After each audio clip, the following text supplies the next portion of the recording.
Մեքենաների շարքի պես երկար ձգվում է նյարդը, ազդանշանների պես բարձր հնչում հարցը։ Այս խցանումները երբևէ կավարտվեն։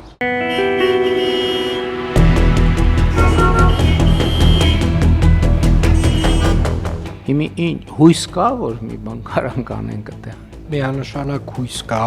Հիմա Երևան քաղաքում ամենասուր խնդիրը, որն առկա է, խցանումների խնդիրն է։ Առաջին եւ հիմնական պատճառը տնտեսական աճն է։ Շարժակազմի համալրման ուղղությամբ են նաեւ գործողություններ իրականացվում, այսինքն հիմա ոնց որ քննարկման փուլում է էլի այս դեռ մեքենա վարենք։ Ну դեռ եկեք փորձենք մի քիչ վարել։ Երևանի փողոցներին հենց իշխանության կողմից վերագրվող աղետ, քաոս, ճգնաժամ բառերը շարունակում են արդիական մնալ։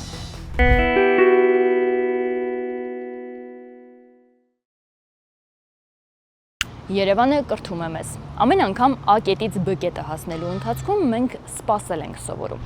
Այս սցենարը լավատեսների համար է, ովքեր հասկացել են Երևանում մեքենա վարելու համար պետք է մեքենա, այն վարելու թույլտվություն, վառելիք եւ համբերություն։ Վերջինը հատկապես շատ։ Իսկ մյուսները քաղաքային քաոսից դուրս են գալիս մի քանի անգամ հունից դուրս գալուց հետո միայն։ Մեքենաների շարքի պես երկար ձգվում է նյարդը, ազդանշանների պես բարձր հնչում հարցը։ Այս խցանումները երբևէ կավարտվեն։ Քաղաքապետարանն ասում է՝ այո։ Ինչ է անելու Երևանը դրա համար եւ ճանապարհներն ազատելու ինչ ճանապարհ են ընտրել այլ քաղաքներ։ Փորձելու ենք բացել խցանումի շերտերը։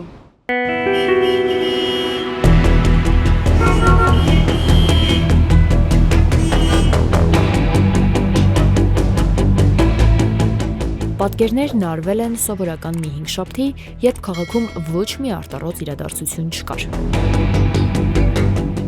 Վարդագույն տուֆի քաղաքը կարմիր խցանման քաղաք է դարձել։ Մենք հասկանում ենք, որ Երևանի խցանումների եւ ծանրաբեռնվածության պատճառով կարիք կա հավելյալ ներուժ ներգրավելու։ Երբ չկա հոսպիտալացման կարիք, բայց կարիք կա շտապ բուժօգնության, մեր նոր մոպեդները կօգնեն մեր աշխատակիցներին հասնել ձեզ րոպեների ընթացքում, նույնիսկ ամենածանրաբեռնված ժամերին։ Միայն մարդկանց նյարդերը չէ, որ տուժում են խցանումների պատճառով։ Խնդիրն ակնհայտ է բոլոր օղակների համար եւ ոստիկանության շտապօգնության աշխատակիցներին տեղաշարժվելու համար մոպեդ առաջարկելն այդ խնդրի առանց բառերի արձանագրումներից մեկն է։ Իշխանությունը խնդիրը բառերով եւս արձանագրել է։ Ոչ մի փողոց, ոչ մի քաղաք անսահմանա, չգիտեմ ոնց են թարգմանում, բեզռազմերը հայերեն ոնց անչափ չի էլի, ինքը մեկա չափ ունի ցանկացած փողոց եւ մենք պետք է ավտոմեքենաների ներմուծման վիճակագրությունը տեսնենք եւ հասկանանք, որ այդ մեքենան գալիս է մտնում է այդ նույն փողոց։ Քաղաքի ամենամեծ խնդիրը մատնանշել է նաեւ քաղաքի խնդիրների լուծման համար պատասխանատուն։ Հիմա Երևան քաղաքում ամենասուր խնդիրը, որն առկա է, այս պայդրությամբ դա խցանումների խնդիրն է։ Տիգրան Ավինյանը մի քանի անգամ առիթ ունեցել է խոսելու նաև այդ խնդիրը ստեղծող պատճառների մասին։ Ինչու է առհասարակ Երևանում քաղաքում խցանումներ։ Առաջին եւ հիմնական պատճառը տնտեսական աճն է։ Եվ այս տնտեսական աճը բերել է մարդատար ավտոմեքենաների քանակի, ահռելի ավտոմեքենաների քանակի աճի։ Միայն Երևան քաղաքում տարեկան մոտավորապես 12000 ավտոմեքենա է գրանցվում եւ բոլորը մտնում են երթևեկության մաս են դառնում։ Երկրորդ կոմպոնենտը իրականում մեր վարելու պրակտիկան է։ Մեր շատ խցանումներ առաջանում են, որովհետեւ օրինակի համար վերջի վարկյանին ընդդեղին լույսի տակով անցած մարդը գնում է եւ կանգնում է խաչմերուկի մեջտեղում։ Ըստ ճանապարհային երթևեկության կանոնների վարորդին արգելվում է մտնել խաչմերուկ, եթե առջևում կա խցանում, որի պատճառով նա կանգնելու է խաչմերուկի մեջտեղում, խոչընդոտելով հատող ճանապարհով եկող մեքենաների շարժը։ Ներքին գործերի նախարարությունը նախորդ ամիս հայտնեց, այս կանոնը խախտող վարորդը կտուգանվի 5000 դրամով ու կկորցնի 1 բալ։ Խցանումների խնդիրը լուծելու մի քանի փորձ նախկինում եւս արվել է։ Կարմիր գծերում կայանելու արժեքի բարձրացում, դասաժամերի փոփոխություն, ճանապարհատրանսպորտային պատահարի դեպքում փողոցը արագ լքելու պարտավորության սահմանում։ Քաղաքապետարանից հայտնեցին այս գործողությունները մեղմել են խցանումների վիճակը։ Փողոցը սակայն այլ բան է ասում։ Պատկերը կարծես չի փոխվել եւ Երևանի փողոցներին հենց իշխանության կողմից վերագրվող աղետ, քաոս, ճգնաժամ բառերը շարունակում են արդիական մնալ։ Դուք տեսնում եք Ֆինլանդիայի մայրաքաղաք Հելսինկիի փողոցները։ Այս փողոցներում վերջին անգամ ճանապարհատրանսպորտային պատահարի պատճառով մարդ մահացել է 2024 թվականի հուլիսին։ Սա աշխարհի ամենաօրինակելի երթևեկություն ունեցող քաղաքներից մեկն է։ Համեմատության համար նայենք Հայաստանի վիճակագրությունը։ 2018-ին ճՏՊ-ների պատճառով զոհված միայն երեխաների թիվը 11 է։ Հաջորդող տարիներին 12, 19, 21, 31, 22, 19, 21։ Ընդհանուր առմամբ 2018-ից մինչև այս տարվա հունիսի վերջ 8.5 տարում զոհվել է 162, մարմնական վնասվածք ստացել 6560 երեխա։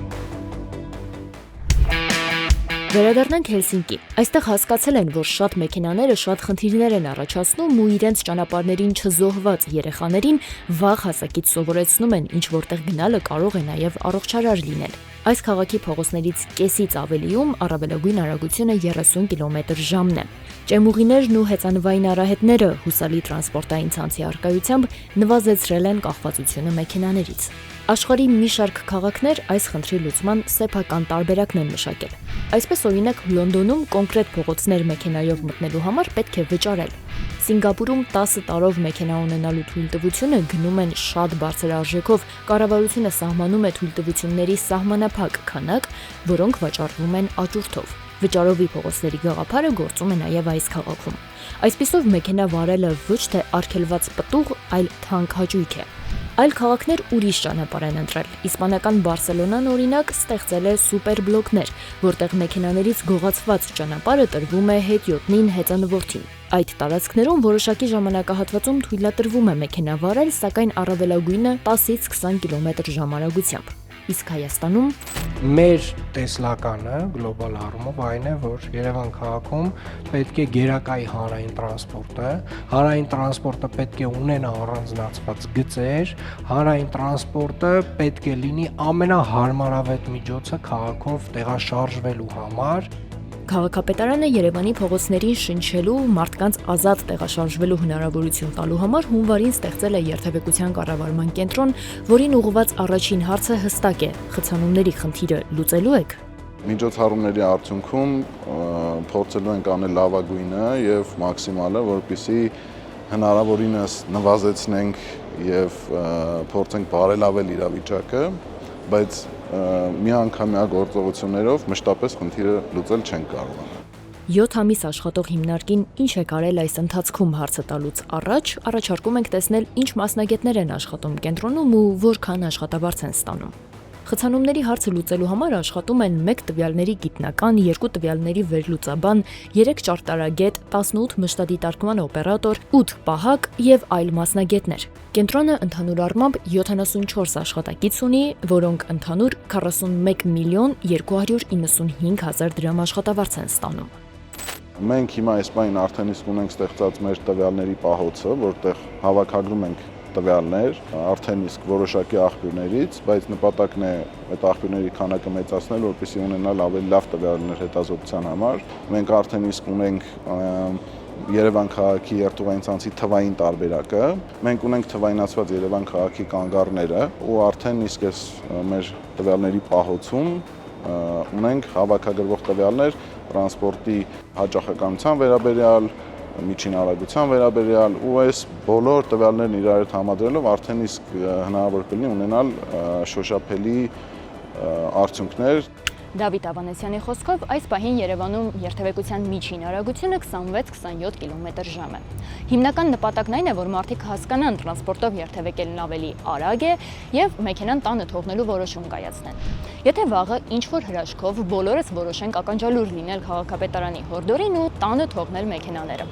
արդյոք քաղաքային տրանսպորտը կկարողանա պատշաճ կազմակերպել մեր երթևեկությունը։ Օպտիմիզացիայի մասով արդեն իսկ աշխատանքներն արվում են, այսինքն մենք հիմա քննարկման փուլում են 3 տարբերակներ առանձնացված ավտոբուսային գծերի, դրան զուգահեռ շարժակազմի համալրման ուղղությամբ են նաև գործողություններ իրականացվում, այսինքն հիմա ոնց որ քննարկման փուլում է, էլի, դեռ մեքենա վարենք։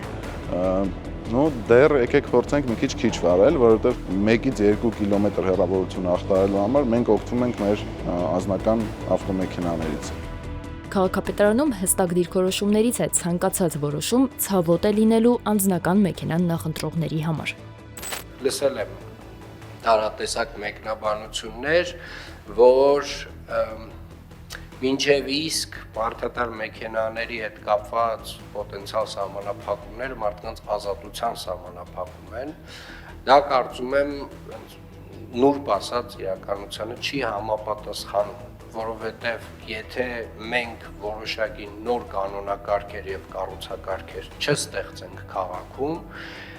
գնալով ահագնացող մարդատար ավտոմեքենաների քանակը, որոնք առանց որևէ սահմանափակման մտնում են քաղաքի փոքր կենտրոն,